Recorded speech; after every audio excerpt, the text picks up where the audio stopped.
Viktor Gyökeres, here we go. Not really.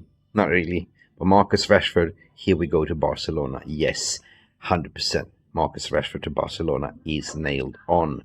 We're going to talk about what on earth is going on with Arsenal negotiations still with Viktor Gyökeres. The deal is about to collapse, according to reports coming up from Portugal, Ebola, and a lot of Arsenal fans are going on a meltdown saying, "Oh, walk away, we waited so long." And I say, well, listen, have you ever been in Manchester United fans' shoes? We did 7 weeks of negotiation on Brian Mbeumo, and Arsenal fans already complaining. Is this deal about to collapse? We're going to find out sooner or later.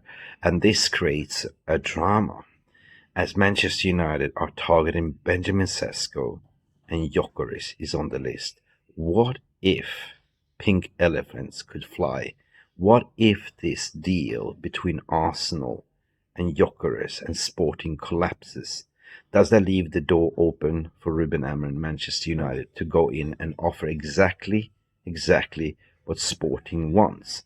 Guys, this is Mick Ruby on this Sunday Paper Talk, cool and composed, happy that we actually had a game yesterday. We got some minutes in our legs yesterday, but it wasn't the greatest result. But there's one thing that we can see, that we need a central midfielder. Guys, do not forget to like and subscribe, and let's just jump right into this Sunday Paper Talk story, shall we? Cool and composed. All right, guys, let's start first off with Marcus Rashford, the big David Ornstein bomber, and also Fabrizio Romano bomber, confirming that the deal has accelerated and Marcus Rashford has been given the green light to complete his medical to fly down to Barcelona and sign the contract. It is a here we go, but it's a loan with no obligation to buy. It's option to buy for Barcelona. That means there's not going to be any transfer fees involved whatsoever. No loan fee. It's just a straight, here we go, get out of jail.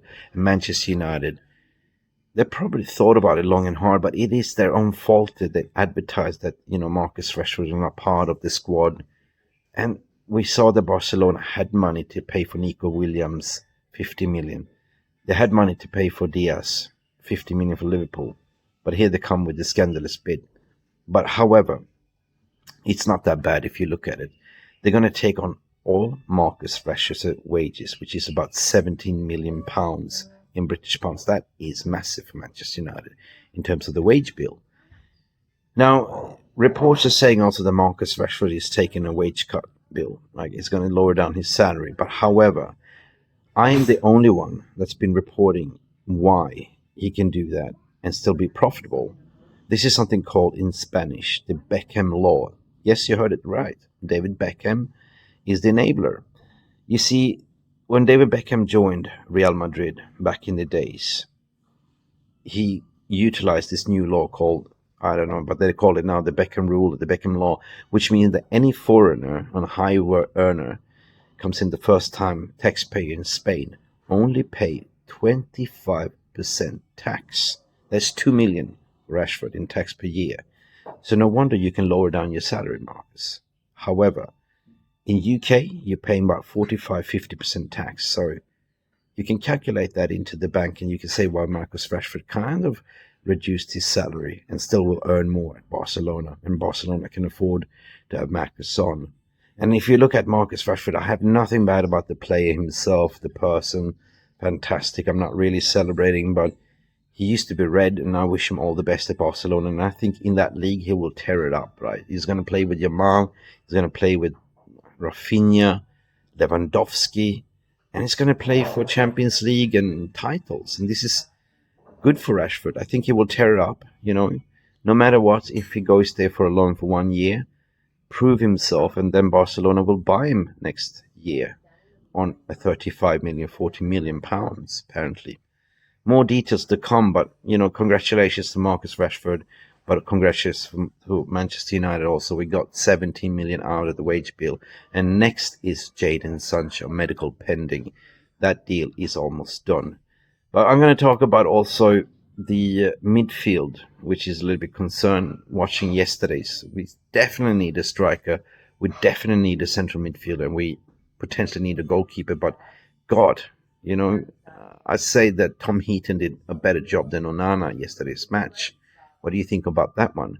Well, Man United target, unfortunately, Richard Ríos. This happens, right? Roma is out of the race. They cannot afford to pay the demand of Palmeiras 30 million plus add-ons.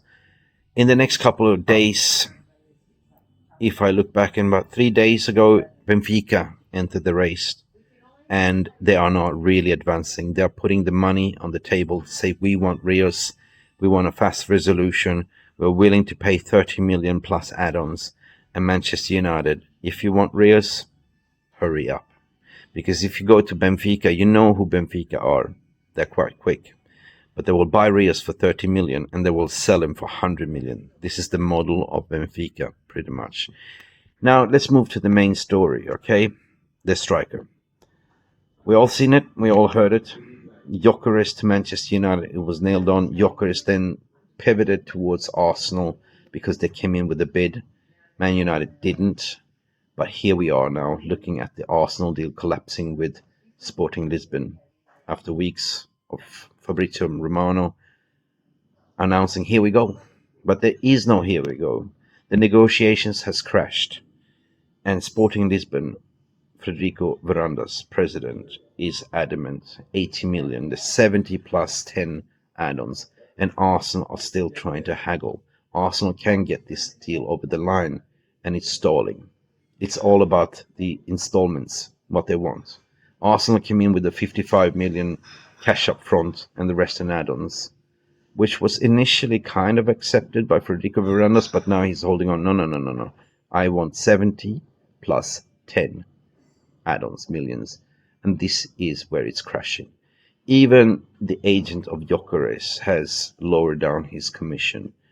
Even Gyökeres himself has sacrificed 2 million of his own salary to make this deal happen for Arsenal. But it's not the agent, or it's not Gyökeres, it's actually what Sporting wants. Similar situation to Brentford.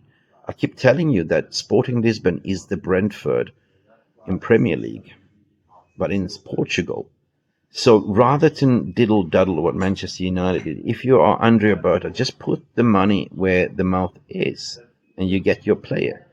But we know that Arsenal have limitations in budgets. They have calculated 70 million for a striker. Will they now walk away and attack Benjamin Šeško again?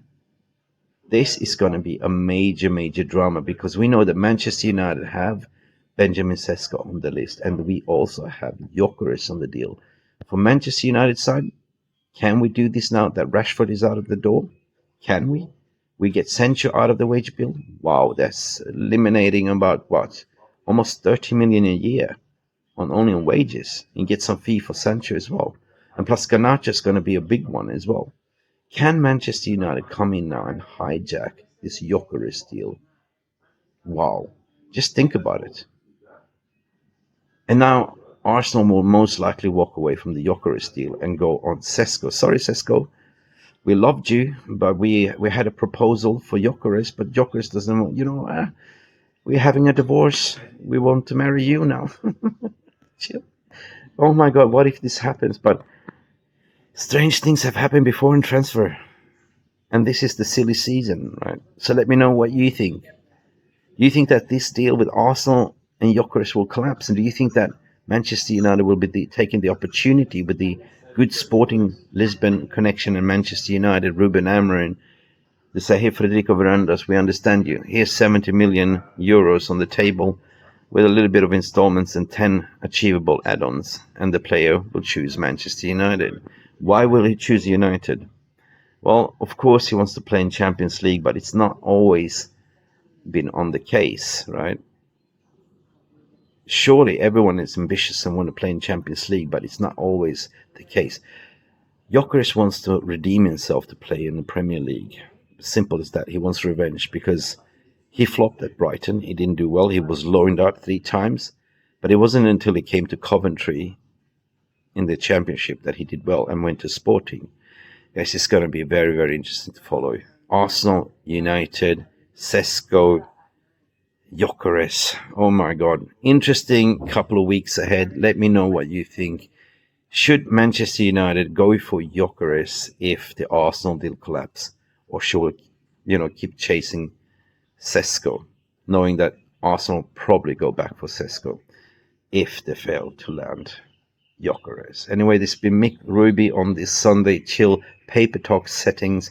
Let me know what you think. Don't forget to like and subscribe, and we shall see you later. And congratulations, Marcus Rashford. You've got your dream move. Bye for now. I'm out of here. Send it.